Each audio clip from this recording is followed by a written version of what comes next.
آقا کریم صلی اللہ علیہ وسلم کی بارگاہ بےکس پناہ میں حضرت عقبہ ابن عامر رضی اللہ المولا تبارک و تعالی عنہ نے عرض کیا یا رسول اللہ صلی اللہ تعالی علیہ وسلم نجات کن چیزوں میں ہے؟ لفظ نجات کا استعمال انہوں نے فرمایا۔ اب نجات سے مراد غموں سے نجات، دکھوں سے نجات، پریشانی سے نجات، تکلیفوں سے نجات۔ اب جتنی بھی چیزیں جس سے انسان نجات حاصل کرنا چاہتا ہے، بیماری سے نجات، ہر وہ چیز جس سے انسان چھٹکارا چاہتا ہے کہ مجھے نجات مل جائے، میری جان چھوٹ جائے اس سے، تو ایک سوال مطلق انہوں نے کیا کہ یا رسول اللہ صلی اللہ تعالی علیہ وسلم نجات کس چیز کے اندر ہے؟ آقا کریم صلی اللہ علیہ وسلم نے ارشاد فرمایا امسک علیک اللسان وَلْيَسَعْكَ بُيُوتَكَ وَابْكِ عَلَى خَطَائِكَ او خطیئتک۔ آقا کریم صلی اللہ علیہ وسلم نے ارشاد فرمایا 3 چیزوں میں نجات ہے۔ اب آپ اگر کسی مصیبت سے نجات پا جاتے ہیں تو آپ کو سکون ملے گا۔ بیمار تھے آپ کو بیماری سے اللہ نے نجات عطا فرمائی تو آپ بے چین رہیں گے کہ سکون میں آ جائیں گے۔ بھئی درد ہے سر میں، درد ہے سر میں، اللہ نے درد سر سے آپ کو نجات عطا فرمائی تو آپ کو سکون ملے گا یا ٹینشن ہوگا؟ جواب دیں تو میں سمجھوں کہ میری بات سکون ملے گا۔ تو پہلی چیز رسول اعظم صلی اللہ علیہ وسلم نے ارشاد فرمائی امسک علیک اللسان۔ اگر نجات چاہتے ہو تو اپنی زبان کو قابو میں رکھو، یہ پہلی چیز فرمائی۔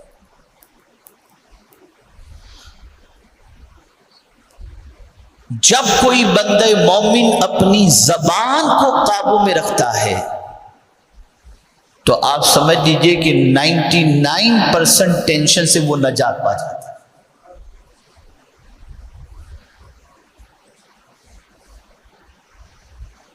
رسول گرامی وقار صلی اللہ تعالی علیہ وسلم نے ارشاد فرمایا من صمت فقد نجا، جو چپ رہا اس نے نجات پائی۔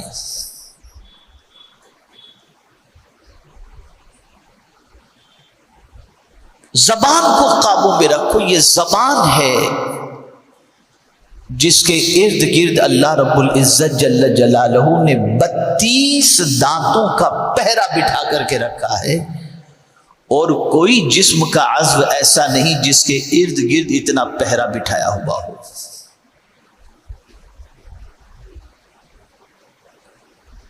یہ زبان بلندی پر بھی لے جاتی ہے اور یہ زبان پستی کی طرف بھی لے جاتی ہے۔ یہ زبان عزت بھی دلا دیتی ہے اور یہ زبان ذلت بھی دلا دیتی ہے۔ یہ زبان کسی کا دل دکھا بھی دیتی ہے اور یہ زبان کسی کا دل خوش بھی کر دیتی ہے۔ الترغیب والترہیب کے اندر ایک حدیث مبارکہ موجود ہے۔ آقا کریم صلی اللہ تعالی علیہ وسلم ارشاد فرماتے ہیں اگر کسی شخص کا بچہ گم ہو جائے، کسی عورت کا بچہ گم ہو جائے یا انتقال کر جائے، اور اگر کوئی شخص اس عورت سے یہ کہے کہ مائی غم نہ کر، تیرا کھویا ہوا بچہ تجھے مل جائے گا، یا انتقال ہو گیا تو کہے مائی غم نہ کر، اللہ تیرے بچے کو جنت عطا فرمائے گا، سرکار صلی اللہ علیہ وسلم ارشاد فرماتے ہیں اس تسلی کے جملے کہنے والے کو اللہ قیامت میں جنت کا لباس عطا فرمائے گا۔ جنت کا لباس.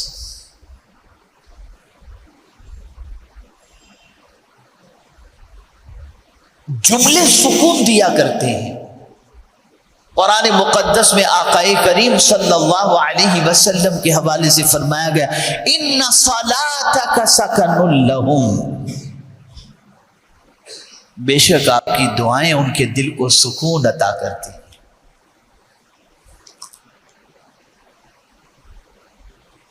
تو زبان سے کسی کو تسلی دو، زبان سے کسی کو راحت پہنچاؤ، زبان سے کسی کا دل خوش کر دو، زبان سے کسی کی ڈھارس بندھا دو، زبان سے دل نہ دکھاؤ.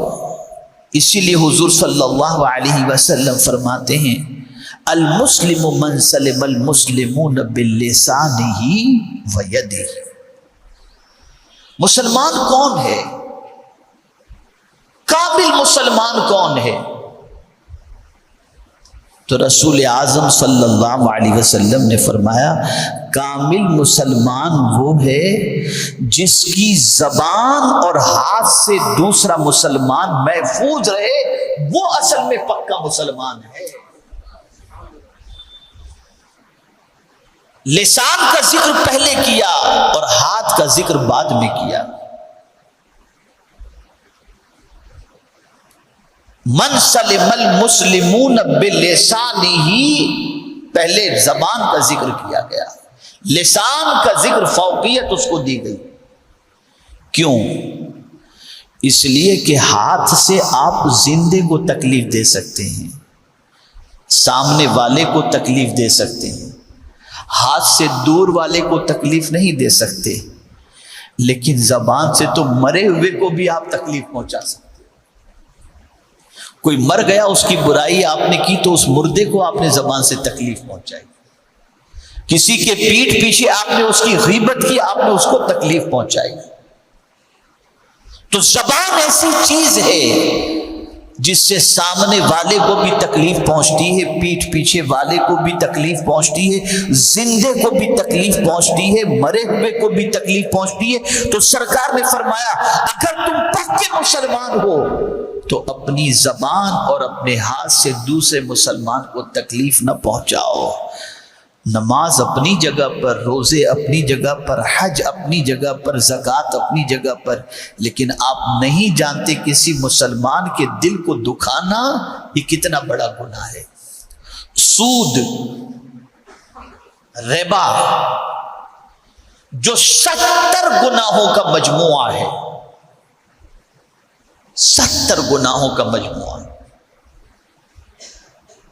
ان میں سے سب سے چھوٹا گناہ یہ ہے کہ کوئی شخص اپنی ماں سے بدکاری کرے. یہ ہے سود. مال بڑھانے کے لیے انسان جو سودی کاروبار، سودی لین دین کرتا ہے، الگ الگ نام سے، الگ الگ طریقے سے غیر کی عورت سے زنا کرنا، غیر لڑکی سے زنا کرنا، وہ تو اپنی جگہ پر گناہ ہے ہی، لیکن کوئی بھی غیرت مند بچہ یا بیٹا ایسا نہیں ہوگا جو اپنی ماں سے بدکاری کرنے کے بارے میں سوچے. لیکن جب وہ سود کھاتا ہے یا سود دیتا ہے یا سود لیتا ہے یا سودی کاروبار کرتا ہے تو گویا وہ اپنی ماں سے بدکاری کرتا ہے. یہ گناہ ہے. کتنا بڑا گناہ ہے نا، کتنا بڑا گناہ ہے. لیکن حضور صلی اللہ علیہ وسلم ارشاد فرماتے ہیں سود سے بھی بڑا گناہ یہ ہے کہ کسی مسلمان کا دل تمہاری وجہ سے دکھ جائے. کسی مسلمان کی دل آزاری یہ سود سے بھی بڑا گناہ ہے.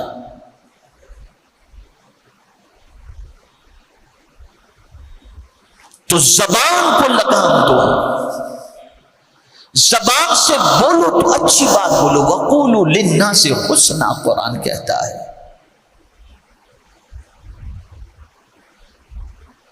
وقولوا قولا سدیدا قرآن کہتا ہے.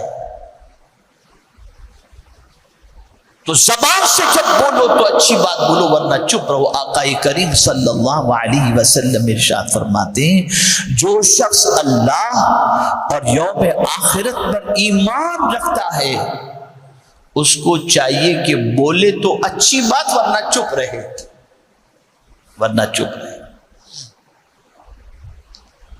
تو سرکار صلی اللہ علیہ وسلم نے سکون کی ایک وجہ بیان فرمائی، ایک طریقہ بیان فرمایا کہ اپنی زبان کو لگام دو، جتنی ضرورت ہو بولو ورنہ چپ رہو۔ دوسری چیز آقا کریم صلی اللہ علیہ وسلم ارشاد فرماتے وَلِسَعْيَكَ بُيُوتُكَ، اپنے گھر میں پڑے رہو، یعنی اس کا مطلب یہ نہیں کہ کام کاج نہ کرو۔ وَلْيَسَعْكَ بُيُوتُكَ، اس کا مطلب یہ نہیں کہ آپ کام کاج نہ کرو، نماز کے لیے مسجد میں نہ نکلو، نہیں، اس کا مطلب یہ نہیں۔ گھر کو لازم پکڑ لو سے مراد کیا ہے؟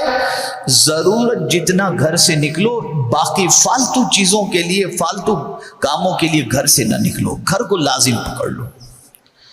وَلْيَسَعْكَ بُيُوتُكَ، اپنے گھر کو لازم پکڑ لو۔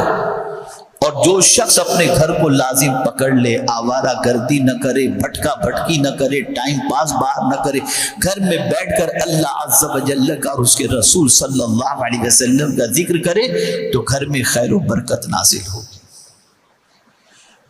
ابھی جو کورونا کا پیریڈ گیا، اس پیریڈ میں عورتیں تنگ آ چکی تھیں، میاں گھر میں رہ کر 10 منٹ کے بعد چائے بناؤ،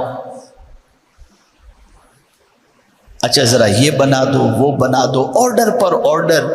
تو عورتیں دعا کرتی تھیں یا اللہ جلدی سے کورونا ختم ہو، یہ کام دھندے پہ جائیں تو کم سے کم ٹینشن ختم ہو۔ شاید انہی کی دعا لگ گئی۔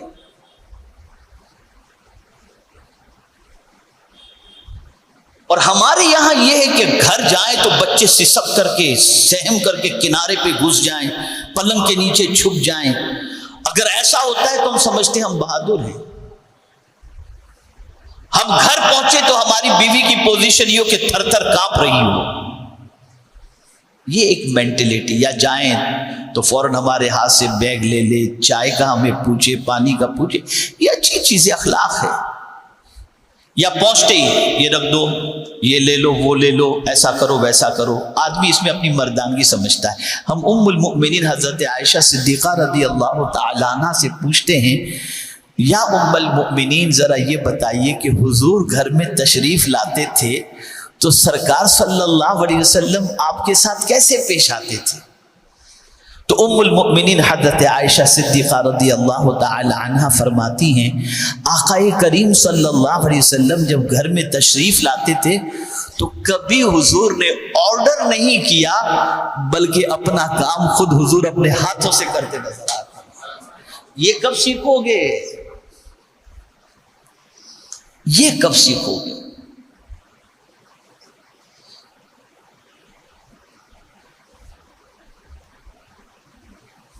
میرے پیارے آقا صلی اللہ تعالی علیہ وسلم کے پیارے دیوانوں، یہ رسول گرامی وقار صلی اللہ علیہ وسلم کی عادت۔